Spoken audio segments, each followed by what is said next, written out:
You know, it's just another one of the I told you so things, isn't it?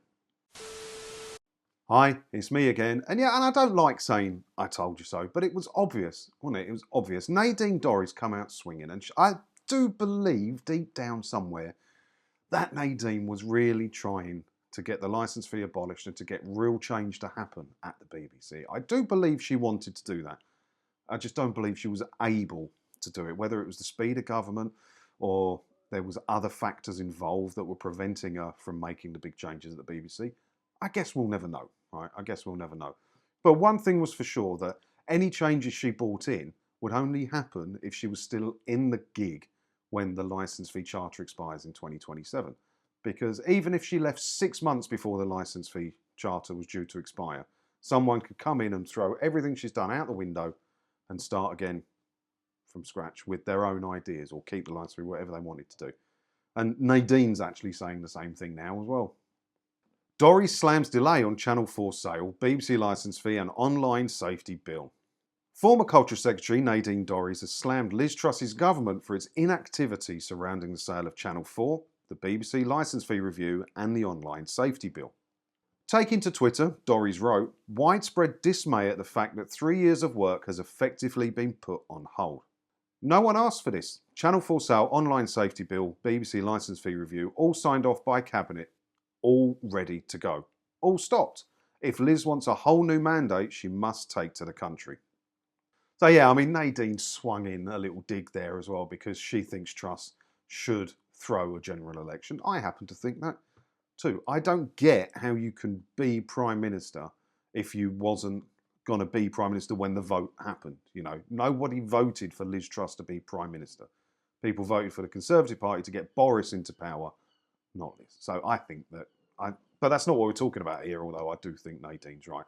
But it was, as I said, you know, she can put all the work into place. She could have had everything done. We'll never know, or maybe she will tell us, the extent of the work she had done. She could have had the whole licence fee thing completely figured out, done, drafted, just waiting to be rubber stamped, and it was over. And the new person comes in going, "No, I don't like that, Bon. I want to put my own stamp on this, and I don't want to do that." This is the problem with governments. You know, and whoever's in, what's her name, Michelle something or other, and she is Culture and Media Secretary now, right? So she could come up with some brilliant ideas and get the TV licence abolished and all of this. But unless she's in power when, you know, the licence fee charter expires, that's not going to happen either, is it? That's why there is only one way to win this fight, and it's not waiting on government. It's doing it yourself, cancelling licence fees and persuading as many people as possible to cancel theirs. It's the only way. So yeah, Michelle Donnellan was interviewed about it, and she said, "I'm a long-term sceptic of the current funding model for the BBC licence fee," she said. "But at the same time, I'm the type of politician that makes decisions based on evidence, and we are listening to stakeholders and individuals, and people are making informed decisions." That was what she said in an interview when she got the gig as Media and Culture Secretary. Not long after, she was talking about the BBC's coverage of the Queen's funeral, saying, "It was fantastic, it was wonderful, it was fitting, they did a good job, and I can see the value that the BBC brings to the country thanks to the Queen's funeral coverage." So she's not going to do it. Nadine Dorries couldn't do it. This new woman's not going to do it.